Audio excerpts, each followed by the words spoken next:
I stand here clothed in the spirit of the battles of Adwa.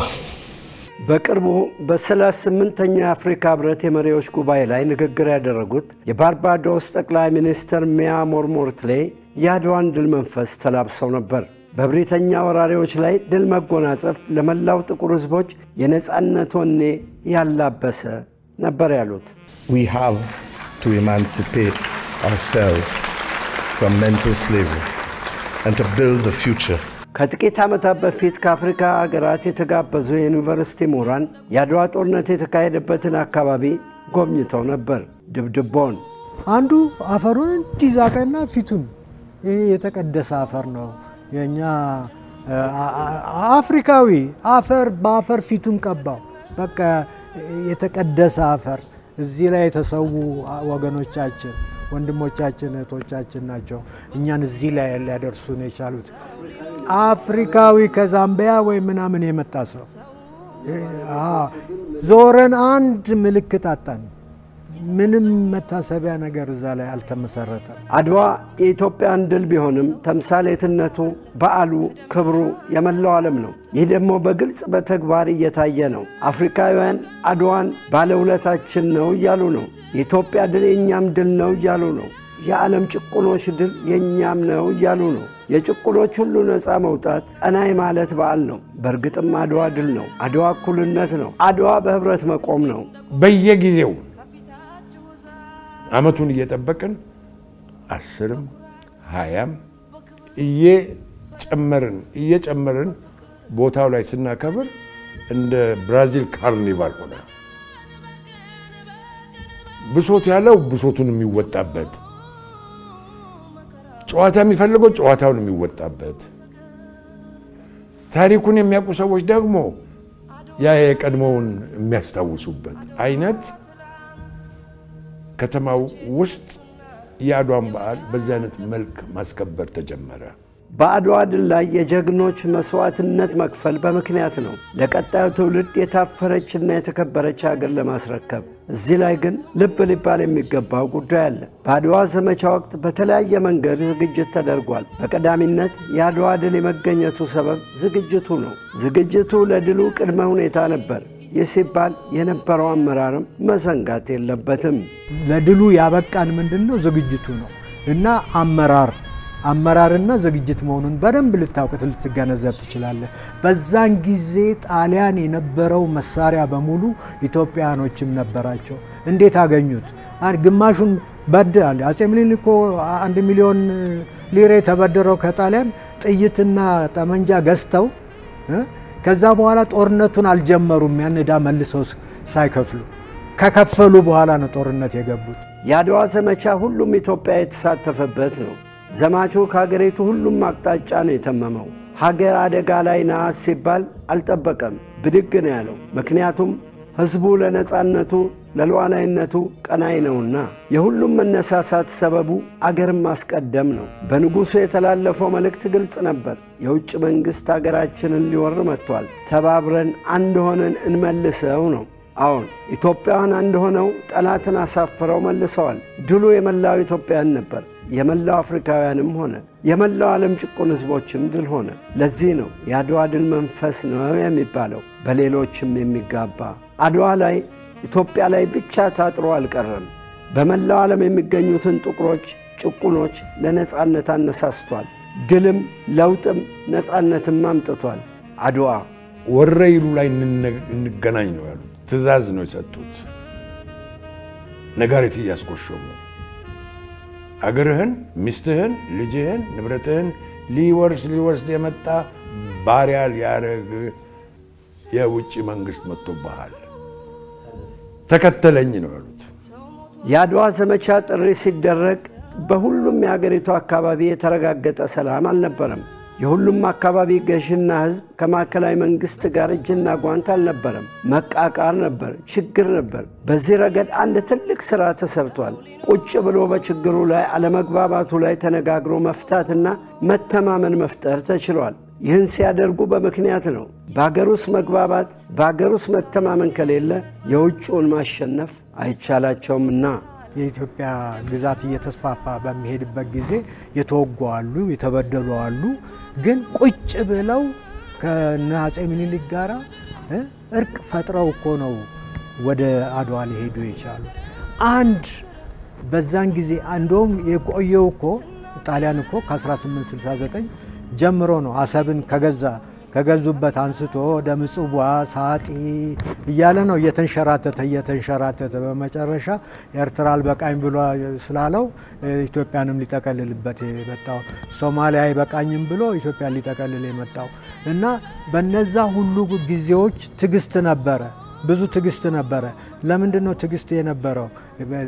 ያሉትን ኢሹዎች ሶልቭ ማድረግ ኢንተርናል በውስጥ አንድነት ከሌለ በውስጥ መግባባት ከሌለ በውስጥ ስምምነት ከሌለ ይሄን ጠላት አናሸንፍም ብለው እኮ ነው። የአድዋ ዘመቻ ሌላው ለድል የመብቃቱ ሰበብ የጦር መሪዎችም ሆነ ሌሎች በጦርነቱ መሃል ገብተው ይዋጉና ያዋጉ ነበር። ያ ብቻ አይደለም፣ መሪውና ዘማቹ አንድ ላይ ውለው አንድ ላይ አድሩ ነበር። ይህ ይበልጥ መተዋወቅ፣ ይበልጥ መተማመን፣ ይበልጥ መቀራረብን ፈጥሯል። እናም ለድል አብቅቷል። ሎጂስቲክስ፣ ስትራቴጂ፣ ታክቲክስ፣ መሳሪያ አስፈላጊነት ከዛ ደግሞ መሪውና ተመሪው አብረው ነው የሚሄዱት፣ አብረው ድንኳን ውስጥ ነው የሚያድሩት። ኢንቲሜሲ አለ። ገባህምን? ማንም ከማንም ርቆ ያለ ነገር አይደለም። አሁን ሱዳኖች ሲዋጉ፣ ማህዲስቶች ሲዋጉ ኦምዱርማን ላይ ቁጭ ብሎ ነው የመተማን ጦርነት ያዘ የነበረው። ገባህምን? የኛዎቹ ግን ጦርነት መሃል ገብተው ነው የሚዋጉት። እስራኤሎችም እንደዛ ያደርጋሉ። አሁን ባይዘው ኮሎኔሉ ፊት ቀድሞ መዋጋት አለበት እና እነዚህ ሁሉ ኤሌመንቶችን በሚገባ ወጣቶቻችን ያሁኑ ትውልድ መረዳት አለበት። ቀደምት አባቶችና እናቶች ደማቸውን ለማፍሰስ አጥንታቸውን ለመከስከስ ወደ ኋላ አላሉም። በእግር ተጉዘው የራሳቸውን ስንቅና ትጥቅ ይዘው ተፋልመዋል። በወቅቱ በተሻለ ደረጃ ላይ የነበረውን ጠላት ነው ድል ያደረጉት። የድሉ ምስጢር ምንም አልነበረም። አንድነት፣ ህብረትና ነፃነትን መሻት ነው። አንድ ላይ መሆናቸው ለድል አብቅቷቸዋል። ይህ አልበገር ባይነት፣ ይህ ድል ኢትዮጵያንን ከጦርነት ባሻገር ለሌላ ድል ማስፈንጠሪያ ማነቃቂያ ሆኖ ሊያገለግል ይችላል። የአሁኑ ትውልድ ድሉን ለሌላ አዲስ ለውጥና ድል መነሻነት ሊጠቀምበት ይገባል። አሁኑ ትውልድ ከዚህ መማር ያለበት ብዬ የማምነው አንደኛ ይሄ በአንድነት ታስቦ የሚሰራ ስራ ምን ያህል ውጤታማ እንደሆነ ያሳያል። ሁለተኛ አብሮነትን ደግሞ በምንነጋገርበት ጊዜ እኔ ካንተ በላይ ነኝ አንተ ከኔ በታች ነኝ የሚለው መንፈስ አይኖርም። በዛን ጊዜ አልነበረም። አሁንም ያው በአንዳንድ የተለያዩ ኢትዮጵያን ለመበጥበጥ በሚፈልጉ አካሎች የዚህን አይነት ስሜት እንዳለ አሁንም ደግሞ እንዲኖር እየጣሩ ለሚያደርጉት ትልቅ ትምህርት ነው። የአድዋ ድል ትልቅ ድል ነው። ብዙዎችን አነሳስቷል፣ አነቃቅቷል። አፍሪካውያን የአድዋ ድልን እንደ መነሻ በመውሰድ ለነፃነታቸው ትግል አካሂደዋል። ጎንበስ ያሉ ቀና ብለዋል። የሰው ልጅ ሁሉ እኩል መሆኑ በዚህ ድል ተበስሯል። ይህን ድንቅ ድል ያስመዘገቡት የኢትዮጵያ ልጆች ድሉ መነቃቂያ ሆናቸው በሌላውም ዘርፍ እንዴት ውጤት ማስመዝገብ ተሳናቸው? በርካቶች የሚጠይቁት ጥያቄ ነው። ከ129 ዓመታት በፊት በበቂ ዝግጅት ጦርነት ያካሄደ ለድል የበቃ ሕዝብ ከዚያስ ምን ነካው? ምን ሆነ ብለው ብዙዎች ይጠይቃሉ። ማን ነው የተዋጋው አድዋ ላይ በምትልበት ጊዜ አንድ ድል የተጎናጸፈው ማን ነው የሚለውን በምትመረምርበት ጊዜ ገበሬ ነው። አርሶ አደሩ፣ አርብቶ አደሩ፣ ወጣቱ በ18 20 25 ዓመት እድሜ ያለው ነው እና these are the people ፊድ የሚያረጉንም እነሱ ናቸው። የሚያርሱት እነሱ ናቸው። ከብቱን የሚያረቡት እነሱ ናቸው። እነሱ ከአድዋ በኋላ ትንሽ ሬሲፒ የፒስ ሞሜንት የተገኘው በጣም አጭር ጊዜ ነው። ከዛ በኋላ አይተ እንደሆነ አፄ ኃይለ ሥላሴ አንቸምና የሰገሌ ጦርነት ነበረባቸው። ከኢያሱ ጋር የተደረጉ ከአባታቸው ጋር የተደረጉ ጦርነቶች አሉ። ያ ጦርነት to this day ይሄ አካባቢ ከጦርነት ሊላቀቅ አልቻለም እና ያን ጦርነት ደግሞ የሚዋጋው ወይም ደግሞ ተዋጋ ተብሎ የሚታዘዘው ወጣቱ ገበሬው ነው። ሊያመርት የሚችለው አገሪቷን ትራንስፎርም ሊያደርግ የሚችለው ነው እየተዋጋ ያለው እና እነዚህ ሁኔታዎች ናቸው ቅድም እንዳልከው ባንድ በኩል ያድዋ ድል ምንም እምልህ ድህነትን ልናሸንፍ አልቻልንም ብለህ ያንን ድል ልታሳንሰው አትችልም። ኢትዮጵያን በርግጥ አድዋ ያለውን ከፍታና ደረጃ ተረድቷል። ይህም በርካቶች የሚያነሱት ጥያቄ ነው። ከኢትዮጵያን ይልቅ አፍሪካውያን የዓለም ጭቁን ህዝቦች ድሉን ለነጻነት ተጠቅመውበታል። የአድዋ ድል የሰዎችን እኩልነት ያወጀ ድል ነው። የነጮችን አንገት ያስደፋ፣ በአንጻሩ ደግሞ ጥቁሮች ቀና ብለው እንዲሄዱ ያደረገ የይቻላል መንፈስ የፈጠረ ነው አድዋ። ይህን ታላቅ ድል በአግባቡ መረዳትና ጠንቅቆ ማወቅ ጠቃሚ ነው። አድዋ ብዙ የሚመነዘር ትሩፋት አለው። ሀገር ማቆም፣ ሀገር መገንባት አድዋ ላይ ሊሆን ይገባል። አድዋ ጽኑ መሰረት፣ አድዋ አለት ነው። ኢትዮጵያን በጎጥ ሳይሆን በአንድነት ተከፋፍለው ሳይሆን በህብረት ሞተው ሀገር ያቀኑበት የያኔው የነሱ ደም የያኔው ህብረት በአሁኑም ኢትዮጵያዊ ደም ውስጥ ሊመላለስ ይገባል። አድዋ I don't think አሁንም ቢሆን በትንንሽ በተለያየ መንገድ ከግጭት መውጣት ያልቻልንበትን ስናስብ አድዋን ሙሉ በሙሉ ትርጉሙን ሚኒንጉን በሚገባ የተገነዘብን አይመስለኝም። አልተገነዘብነው። ከዛም በላይ ደግሞ ምንድነው እምልህ አንተ እንደዛ አይነት ታልቅ ፕሮጀክት ውስጥ በምትገባበት ጊዜ ስህተት አትሰራም ማለት አይደለም። ከዛም በፊት ስህተት አልሰራህም ማለት አይደለም። እና ግን ያችን ፒክ ታረግና በዛ ትርክት ኢምፖርታንሱ ምንድነው ስትገነዘበው ስትረዳው ውስጥህ ስታረገው ነው፣ ውስጣዊ ሲሆን ነው። እና እንግዲህ አይደለም ኢትዮጵያዊነትና ከኢትዮጵያዊነት ጋር የተሳሰረ ትርክት ከአሜሪካን ትርክት ጋር የተለያየ ነው። ገባምን? ግን ያ ላንተ ለማንነትህ ለአመለካከትህ አቅጣጫ ሰጪ ነው ማለት ነው። በጊዜው የነበሩት ሙሉ በሙሉ የአድዋ ድል ለኢትዮጵያ ያበረከተውን ያውቁታል። እንኳን ሞትንበት እንኳን አጥንታችን ተከሰከሰ እያሉ ያሳለፉ ብዙ ሰዎች ነበሩ። ያው እንደምታውቀው የአድዋ ድል የኢትዮጵያን ወይም ኢትዮጵያዊያነትን በዓለም ላይ በወርቅ ቀለም የተጻፈበት ያኔ ነው። አንደኛ ጣሊያኖችን ብቻ አላሸነፍንም፣ መላ አውሮፓን ወይንም ደግሞ የኢምፔሪያሊስት አገዛዝ ያሉትን በሙሉ ወገባቸውን ወሽመጣቸውን የቆረጠው የአድዋ ድል ነው። ኢትዮጵያን ከ129 ዓመታት በፊት ወደ አድዋ ሲዘምቱ አንድ ላይ ነበሩ። እገሌ ከገሌ ያልተባባሉ። የሚሄዱት ግን ጥለው ለመውደቅ በደምና ባጥንት ሀገርን ለማጽናት ነበር። አሁን ላይ ግን ኢትዮጵያን የአድዋን ድል በዓል በአንድነት ለማክበር እየተቸገሩ ነው። ለምን? ሁሉም የግሉን አሳዳጅ የሆነበት ጊዜ መጣ እና ያንን የግሉን ጥቅም የሚያሳድደው ደግሞ የተወሰነ አይደለም ስሙን ያጣፍጠዋል። ሲያቀርብ ለህዝቡ ስሙን አጣፍጦ የነጻነት ምናምን እያለ እየመጣ ግን አልቲሜትሊ የምታየው ምንድነው ያ የራሱን ጥቅም የሚያሳድድ ስንት የተዋጊ ኃይል ነው የተፈጠረው ሀገራችን ውስጥ። እና እምልህ ያን ሁኔታ ስታይና አንዳንዶቹን ደግሞ በታሪክ ታቃቸዋል። አሁን ለምሳሌ ቻሌንጅ የሚያደርጉትን ስታይ እነዛ ሰዎች ነፃ አውጪ ብለው ወጥተው ነፃ አውጡ ወይ ኢቭን የራሳቸውን ሰዎች ኮንዲሽኑ ምንድነው ያለው ሁኔታ ምንድነው? እና ለዛ እኮ ነው የምልህ የአድዋ በዓል የህዝብ በዓል ነው። በዘመቻው ላይ ለኢትዮጵያ የተዋጉት የወደቁት ከሁሉም የሀገሪቱ ጫፍ የመጡ ኢትዮጵያውያን ናቸው። እናም የአድዋ ድል በዓል ባለቤት ሁሉም ኢትዮጵያዊ ነው። በዓሉን የማክበር ኃላፊነት የህዝብ ነው። ይህን ለህዝብ መተው ይገባል። ይህ ሲባል ምክንያት አለው። አድዋ በዓል የህዝብ በዓል ነው። የህዝብ በዓል የሚሆንበት ምክንያት የተዋጉት አባቶቻችን እናቶቻችን በሙሉ አንድ ለምሳሌ ገሌ ቀረስ የማይባል ሁሉም የተሳተፉበት ነው።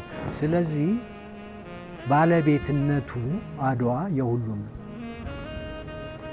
ባለቤትነቱ የሁሉም ስለሆነ ሁሉም ህዝብ የመሳተፍ በዓሉን የማክበር ራይት አለው፣ መብት አለው እና አንዳንድ ይሄ ጣልቃ ገብነቱ ቢቀር ህዝቡ ይሄ የደስታውን ይሄንን ጸጋ መጎናጸፉን የመገንዘብ አቅሙን በተለያየ ክሪኤቲቭ በሆነ መንገድ ልግለጽ ቢል እንዲገልጽ የሚያስችል ሁኔታም ፈቃድ ያስፈልገዋል። ትርክቶች ከዚህ በፊት በታሪክ ተፈጽመው ይሆናል ተብሎ በሚታሰቡ ክስተቶች መነሻነት በዛሬ ነዋሪ ላይ ተጽዕኖ ለማሳደር በቃል፣ በጽሁፍ፣ በትወና ከትውልድ ወደ ትውልድ የሚተላለፉ መልእክቶች ናቸው። የትርክት መነሻው ታሪኮች እውነተኛ ሊሆኑም ላይሆኑም ይችላሉ። በዚህም ምክንያት ትርክቶች ያቀራርባሉ፣ ያራርቃሉ፣ ያስታርቃሉ፣ ያጣላሉ፣ አገር ይገነባሉ፣ አገር ያፈርሳሉ። ኢትዮጵያን ግን እውነተኛ ታላቅ ትርክት አለን። አድዋ ለኢትዮጵያን ትልቁ ጸጋ ነው፣ መሰባሰቢያ፣ ወደ አንድነት መምጫ። ምክንያቱም ትልቁ ጸጋችን ነው አድዋ። ጸጋነቱ ደግሞ ቅድም ብያለሁ እኮ ጸጋነቱ ደግሞ ለሰሜኑ አይደለም፣ ለደቡቡ አይደለም፣ ለአማራ አይደለም፣ ለኦሮሞ አይደለም፣ ያልተካፈለ ቅድም እኮ አንተ ሜንሽን አድርገዋል። ያ በጣም በሚሊተሪ ሳይንስ ሳይንቲፊክ ተብሎ የሚወሰደው የክተት አዋጅ 3 ፓራግራፍ ያለው ከ100 ቃላት የማይበልጡ ያ ምንድነው ያደረገው? ህዝቡን ምን ያህል ከመሪው ጋራ ኮሚኒኬት ማድረግ መቻሉንና ደግሞ ያንን ጠላት ሊያሸንፉ የሚችሉት መጀመሪያ አንድነት በመሃላቸው ሲኖር እና ዲፈረንስስ ሁሉ ጊዜ አሉ፣ ልዩነቶች ሁሉ ጊዜ አሉ። ግን ከሀገር የበለጠ ምንም አይነት አሳሳቢ ጉዳይ ሊኖር አይችልም። የኛ የሆነውን የፖለቲካ አስተሳሰብም ሆነ ለዛ ላፈረስነው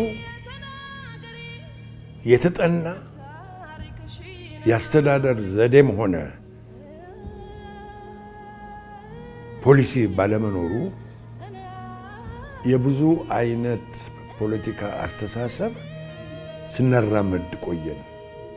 ሐሰተኛ ትርክት ህዝብን ከማሰባሰብ ይልቅ ያራርቃል፣ ሀገር ከመገንባት ይልቅ ያፈርሳል። ሐሰተኛ ትርክት የመፈጠሩ ሰበብ የግል ጥቅም ፍለጋ ነው። በዚህ አግባብና አካሄድ ደግሞ ሀገር መገንባት አይቻልም። ሀገር በአግባቡ የሚመራውና የሚለወጠው በአንድነትና በህብረት ሁሉም በያገባኛል ስሜት ተቆርቋሪ ሆኖ ሲሰራ ነው። ኔሽን ስቴት የሚባል አይደለም ያው 17th ሴንቸሪ ምናምን ነው የመጣው። ያ ኔሽን ስቴት ፈንክሽን ሊያደርግ የሚችለው ያ ህዝቡ የዛ ሀገር ውስጥ ያለውን ህዝብ የሚያስተዳድር አንድ መንግስት፣ አንድ መከላከያ፣ አንድ የፋይናንስ እንትን፣ አንድ የውጭ ጉዳይ ፖሊሲ ሲኖር ነው። ግን ሁሉም በየመስኩ እንደነ ማምጣልኝ እንደነ ዘመነ መሳፍንት ጊዜ ሁሉም መኳንንቱም መሳፍንቱም ሁሉም ይጻጻፋል ከአውሮፓ ጋር፣ ከዚህም ንጉስ ከዛም ንጉስ ከዛ ሀገር አንድ ሆና ልትቀጥል አትችልም። that's exactly where we are እንት አሁን እየሄድን ያለ ነው። እንደዛ አይነት ሁኔታ ነው የምታየው። ሁሉም በየመስኩ እንትን ይላል፣ ሁሉም በየመስኩ የራሱን ስራ ይሰራል። እና እንደዛ በሚሆንበት ጊዜ በምን ማለት ምክንያቱም ጥቅምህ እየጨመረ በመጣ ቁጥር አንተ ወደ መሃል ለመምጣት ወይም ደግሞ ቅድም እንዳልኩ አድዋ ላይ እንደተዋጉት እና ሳክሪፋይስ ራሳቸውን ለማድረግ እንደተዘጋጁት ሁኔታ ሊመጣ አይችልም ማለት ነው። አሁን ላይ በተለያዩ አካባቢዎች የሰላም መደፍረስ ችግር አለ። ለችግሮቹ መከሰት የተለያዩ ምክንያቶች ማቅረብ ይቻላል። ችግሮችም በጠመንጃ ሳይሆን ተነጋግሮ መፍታት ይቻላል ይገባል። ዋናው ነገር ለመነጋገር መፍቀድ ነው ይላሉ። ፈቃደኛ ሆኖ መገኘት። እነዚህ ችግሮች ሰላማዊ በሆነ መንገድ ሊፈቱ አይችሉም ወይ? እነዚህ ችግሮች ሀገራችን ሰዎች ተረድተው ግጭት ሊኖር ይችላል ብለው የፈጠሯቸው የእርቅ ህብረተሰቦች እነዚህ የተለያዩ ሽምግልና የማስታረቅ ስርዓቶች ተፈጥረዋል ሀገራችን። ምክንያቱም አንድ ኮሚኒቲ ወይም ደግሞ ሁለት ኮሚኒቲዎች እንደው ዝም ብለው በተከታታይ ለረጅም ጊዜ ጦርነት ውስጥ ሊቆዩ አይችሉም። ዞሮ ወደ ሰላም መሄዳቸው አይቀርም እና ያንን ተረድተው የሽምግልና ስርዓት በተፈለከው አቅጣጫ ኢትዮጵያ ውስጥ ብትሄድ አለ እና እነዚህ ያሉት ኢሹዎች በዛ ሊፈቱ አይችሉም አልነበረም ወይ? ለመፈታት ሳይችሉ ቀርተው ነው ወይ ጠመንጃ ያያዝ ነው? የአድዋ ድል አንጸባራቂ ድል ነው። ሰርካዲስ ድሉ በኢትዮጵያ፣ ድሉ በአፍሪካ፣ ድሉ በዓለም ያንጸባርቃል። የአድዋ ድል አሁን ላይ የዓለም ድል ሆኗል። የአድዋ ድል ከፍታ የዓለም ሕዝብ በአግባቡ አውቆታል፣ በአግባቡ ተረድቶታል። እናም የአድዋ ድልን ልዩ ከሚያደርገው አንዱና ዋነኛ ኢትዮጵያውያን ለኢትዮጵያ ብለው የሞቱበት መሆኑ ነው። ሁሉም አሻግረው ያዩት የነበረው ትልቋን ኢትዮጵያ ነው። አመለካከትና አስተሳሰባቸው በመንደር የታጠረ አልነበረም። በዓለም ታሪክ ላይ፣ በኢትዮጵያ ታሪክ ላይ፣ በአፍሪካ ታሪክ ላይ ሁልጊዜ ሴንትራል ሆኖ የሚቀመጥ ነው እና ያ ደግሞ ሁኔታችንን ያለንበትን ሁኔታችንን ኤኒ ታይም ሊቀይረው ይችላል። እዳዝን አሁን ያ ድሉ ወደፊትም ቢሆን አንድ ጀነሬሽን ሊመጣ ይችላል። ያንን ነገር ተረድቶት ወይት ምንት ስለ ብሔር ስለ ሃይማኖት ይሄ የምናደርገው ክርክር እኮ ያኔ ሪዞልቭድ ሆኗል። ወጊም ተዋጊም አብሮ ሆኖ ተባብሮ ጠላትን ድል መጥቶታል። እኔ አማራ ነኝ እኔ ኦሮሞ ነኝ ብሎ ወደ ኋላ ይቀር የለም። ስለዚህ how to contextualize እነዚህን እንትኖች ብሔርነትን ሃይማኖትን ሶልቭድ ስለሆነ ወደ ኋላ እኮ እየተመለስን ነው። አሁን ችግር ውስጥ ልንገባ ይቻልነው እና እንደዚህ ብዬ ነው የማስበው። በአድዋ ዘመቻ ላይ የተካፈለ ትውልድ ወርቃማ ትውልድ ነው። በሀገሩ በአፍሪካና በዓለም ሲዘከርና ሲወደስ የሚኖር በደምና ባጥንቱ ሀገር አቁሟል፣ ሀገር አጽንቷል። በእርግጥም ሊወደስ ይገባል። የነሱን ድርጊት በምታገነዘብበት ጊዜ በምትረዳበት ጊዜ ነው። ያ እኔ ዘ ጎልደን ጄነሬሽን ነው የምለው። ወርቃማዊው ትውልድ ነበረ ያ ትውልድ እና በዛ ምክንያት ነው ሀገርም ልትቆም የቻለችው እና በአሁኑ ጊዜ ምልህ የምታየውን ሁኔታ ስታይ ያንን ነገር እንደገና እንድትመረምረው ያደርጋል ማለት ነው። ወጣቱ ትውልድ ታላቅ ሀገር አለው፣ ትልቅ ታሪክም አለው። የታላቅ ሀገርና የትልቅ ታሪክ ባለቤት መሆን ደግሞ መታደል ነው። ይህ ታሪክ ይህ ድል እንዲሁ አልተገኘም። ደምና አጥንት ተከፍሎበታል። ቀደምት አባቶች የአድዋን ጦርነት ሲዋጉ ምርጫ ነበራቸው፣ ሞቶ ሀገር ማቆም ወይም አገርን ለወራሪ አሳልፎ መስጠት። እነርሱ ግን ሞቶ ሀገር አቆይተዋል። ምርጫቸው ነፃነት፣ ምርጫቸው አንድነት ነበር። ይህ ድላቸው ደጋግሞ ይወሳል። ስለ እነሱ ሲወሳ ንግግሩ አፍ ያሞቃል፣ ልብ ያደምቃል። ወጣቱ ይህን ሊጋራ ይገባል። በዘመኑ ሳይንስና ቴክኖሎጂ አገሩን ወደፊት በማራመድ አገሩን በማስቀደም የአያቶችን ድል መድገም አለበት። ትውልዱ በእኔ አስተሳሰብ አሁን ማድረግ ያለበት እዚህ ፊት ለፊቱ ላይ ያለውን ብቻ ማየት ሳይሆን አይኑ ማየት እስተቻለበት፣ አንጎሉ መመራመር እስተቻለበት አርቆ ማየት መቻል መጣር አለበት። እንዲሁ ዝም ብሎ 2 እና 2 4 ነው ብሎ ከመቆም ሌላ 2 ወይም 4 ብጨምርበት ምን ይሆናል? በጣም ሲምፕል በሆነ ነገሩ ነው ምሳሌ የሰጠሁት። ዛሬ ኢትዮጵያ እንዲህ ነች፣ ዛሬ 5 ዓመት ምንድን ነው የሚሆነው? መከራውን ያን ሁሉ ሰገቀን አድዋ ዛሬ ናት፣ አድዋ ትላንት መቼ ተነሱና የወዳደቁት